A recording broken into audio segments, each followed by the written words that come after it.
Hi there, radio candidates. I'm just going to talk you through the short range practical assessment. So I've got the notes that you've got in front of you on the table here for me. And we're going to start with the setup section. So setup section says turn the radio on. So in this case, I'm going to push the on off button. Here we go. Radio comes on. It's on channel 22.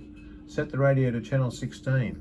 So what I'm expecting you to do is to find that button. That'll be, if your radio doesn't have a channel 16 button, you may need to do it manually. So we'll just look at that again. The other way I could do it is just laboriously change the channel, and now we're back onto 16. To adjust the volume, well, here's the volume knob. The problem is that I can twiddle that to my heart's content, but nothing's actually going to happen unless there's an incoming signal. The best way to adjust the volume is to turn the squelch off. Now on this particular radio, there's no knob or adjustment for the squelch. It's an automatic squelch system driven by this button here. So now we'll see that the squelch has turned itself off, and I can adjust the volume to what I consider to be a suitable level so that I'll be able to hear any incoming transmissions and then re-enable the squelch. If your radio has a knob, I'm expecting you to do the same thing except by using the knob. So you'll adjust the knob so that that background noise starts up, use the volume knob to get it to a suitable level, and then use the squelch knob to just silence that background noise. So that completes the setup stage. We'll now move on to basic operation. So I've asked you to enable dual watch on channel 16 and 6/7. So with almost every radio, the first step is going to be set it to channel 6/7. So I push and hold the button and it ticks through until we get to channel 67. We're now on channel 6/7, but I want dual watch, so I will go to this button here with the DW on it and give it a short press. And we now see that the letters DW have appeared down here. Along with, we see on this particular occasion, the screen is flicking, and if your eyes aren't quick enough to see that, it's flicking between 16 and 67. If it actually hears something on either of those channels, it will stop and let you listen to it, albeit it will momentarily flick back to channel 16 at any time, just to make sure there's no distress traffic that we should be really listening to, because it will take priority. So what we now want to do is we're going to do a test call with Marine Radio Victoria and ask for a radio check. Now, just to demonstrate that you can operate the radio between high and low power, I'm suggesting that if you're within visual range of Arthur's Seat, you would put the radio into low power. And on this occasion, there's a button here labelled low. And if I push that, nothing's going to happen because it's in dual watch at the moment. So I'll need to turn off the dual watch. Now, if I push the low button, we'll see that we have the letters LO appearing. There's going to be some indication on your screen that you're in low power. It may say 1 watt or it may say low. In this case, what we've got is a display of low. Now I can attempt my radio check call. So checking the instructions I've given you here, we're going to try and call Marine Radio Victoria, and our call sign is Hobson's Bay Yacht Club. Marine Radio Victoria, Marine Radio Victoria, this is Hobson's Bay Yacht Club, Hobson's Bay Yacht Club on channel 6/7 with a radio check please, over. Now I wait for a response. I'm not actually expecting a response given the location of Hobson's Bay Yacht Club and the fact that we're transmitting on 1 watt. I'll be very surprised if they hear anything. Location in Williamstown is hidden in behind quite a lot of land-based infrastructure. So at this stage, not having heard anything, in your case I'd expect you to try twice. I'm not going to, because I'm not expecting them to receive the signal. I will switch to full power, and in this case the fact that we're on high power or 25 watts is only indicated by the absence of any information on the screen. Your radio may be different, but there'll always be some way of telling that you're in low power. So here we go again. Marine Radio Victoria, Marine Radio Victoria. This is Hobson's Bay Yacht Club, Hobson's Bay Yacht Club on channel 67 with a radio check please, over. Now I know that we're not going to get a response, so what we're going to do is terminate this recording here and we're going to switch to another radio in a different location.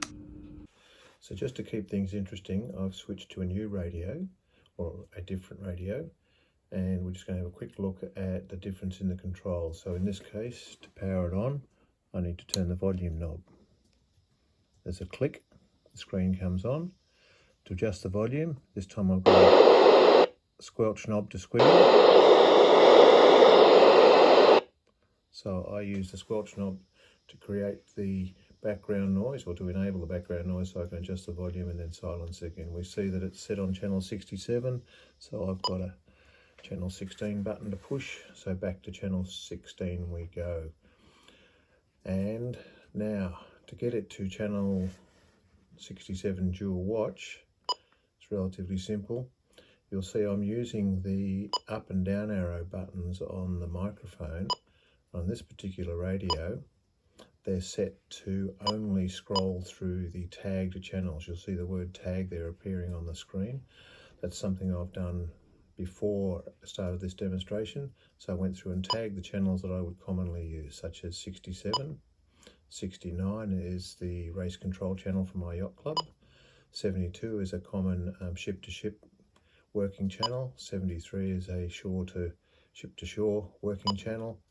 82 is the repeater on Arthur's Seat. 6, should I ever need it, would be the aircraft search and rescue communication channel.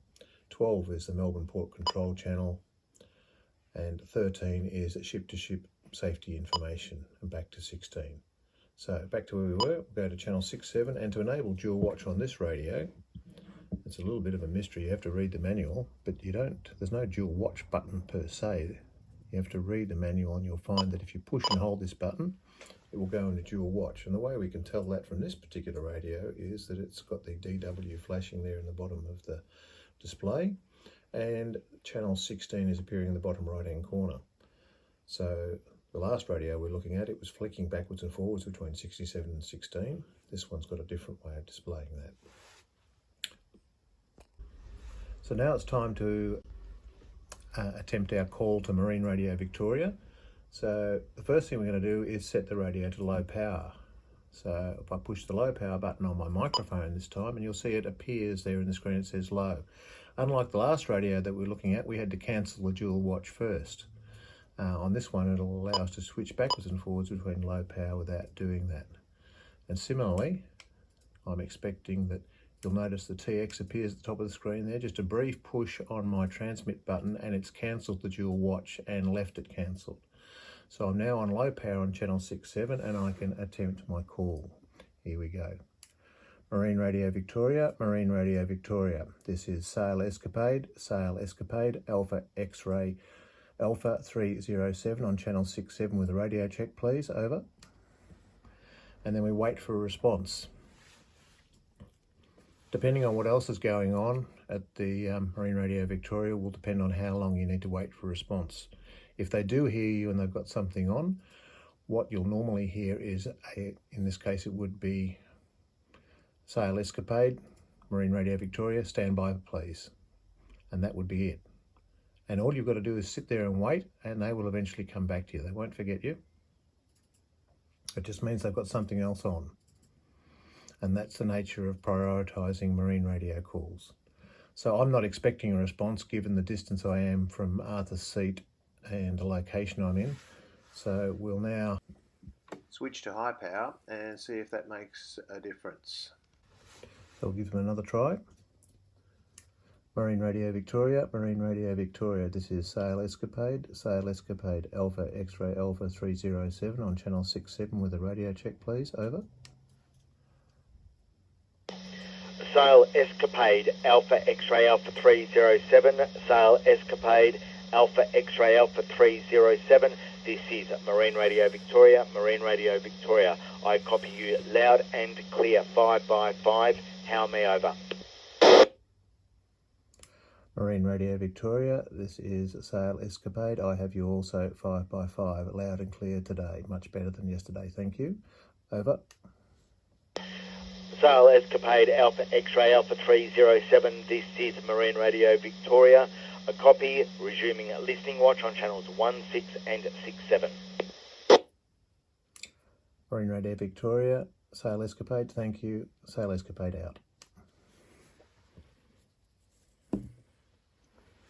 So there we go, we've completed the radio check. I'd actually tried this a couple of days ago with them when I'd set up the radio myself to see how it went, and once again indicating the variation in a reception. Today it was much better than it was 2 days ago.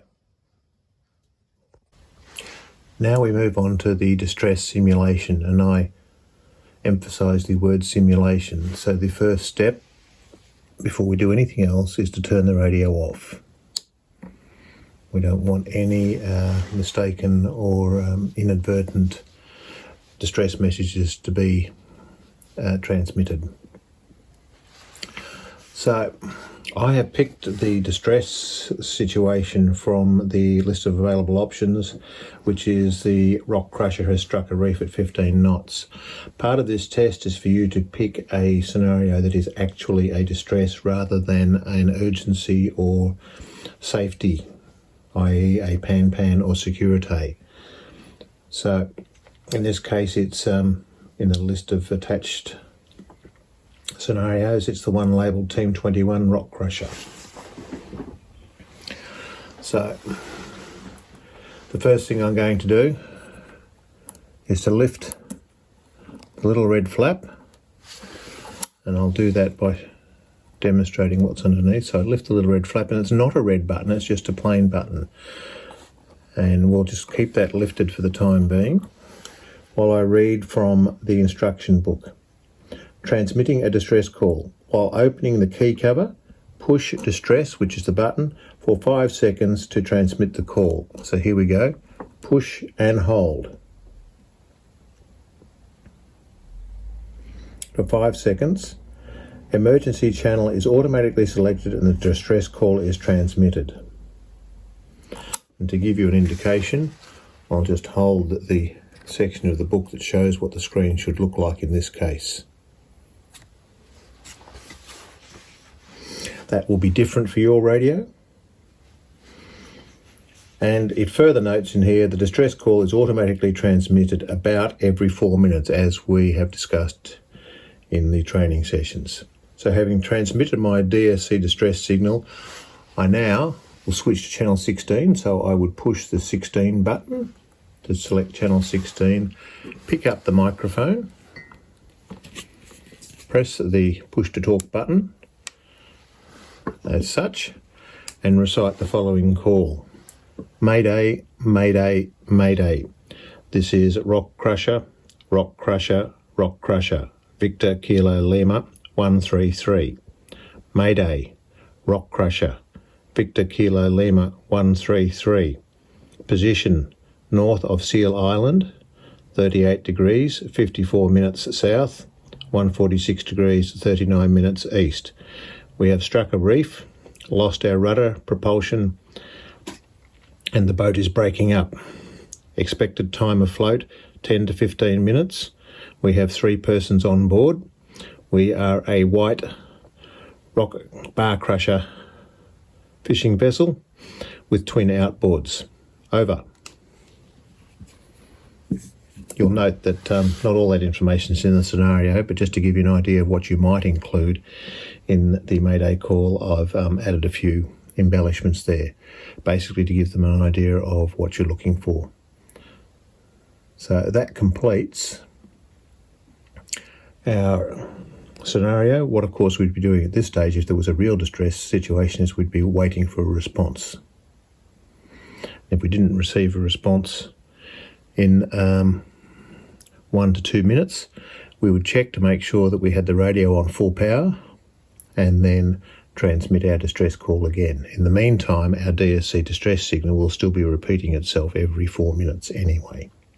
Thank you. And that completes our walkthrough of the VHF practical assessment tasks. And I'd like to thank Marine Radio Victoria for their assistance in recording some of the sections and for reviewing the material, to the Hobsons Bay Yacht Club for the use of their radio room for the first segment, and to the Martha Cove Yacht Squadron for being the first group to give it a try.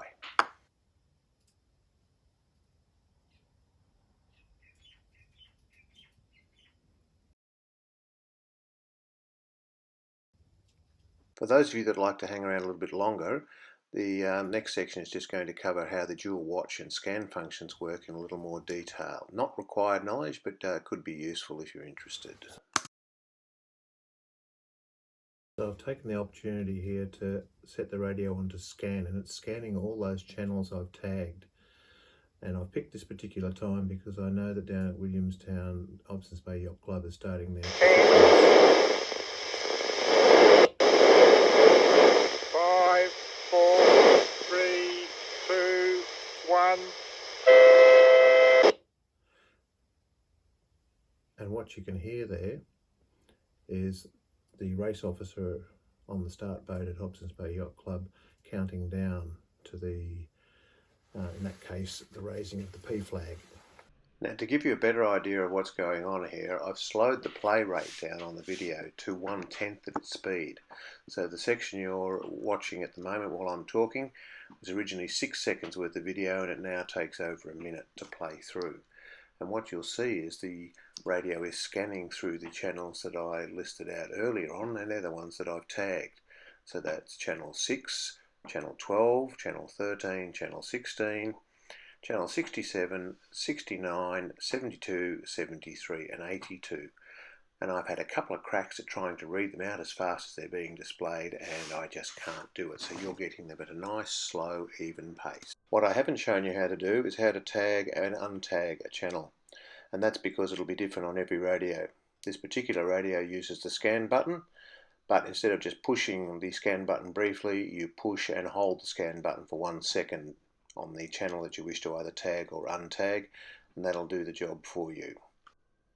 Now we'll resume full speed, and we'll see that once he stops transmitting, the radio goes back to scanning. It's also, even though you can't see the numbers in there, it's scanning channel 12 amongst those, so it'll occasionally stop when there's some port control traffic going on in there, or when it thinks it hears something. So what I'm going to do is I'm going to stop the scan. I'm going to put the radio onto channel 69 using the buttons on my microphone, because now that I've got it set up, that's quicker. And I'm going to put it back on dual watch. And this time we should hear Ray when he gets to the point of doing the next time signal countdown. So in the meantime, you'll see that when it does receive a signal on channel 16, it flicks back to channel 16. Which was indicated by the 16 in the bottom right hand corner flashing while I was doing that other transmission from the other room. Now we must be due to hear from Ray again, so I'll silence myself. 30 seconds.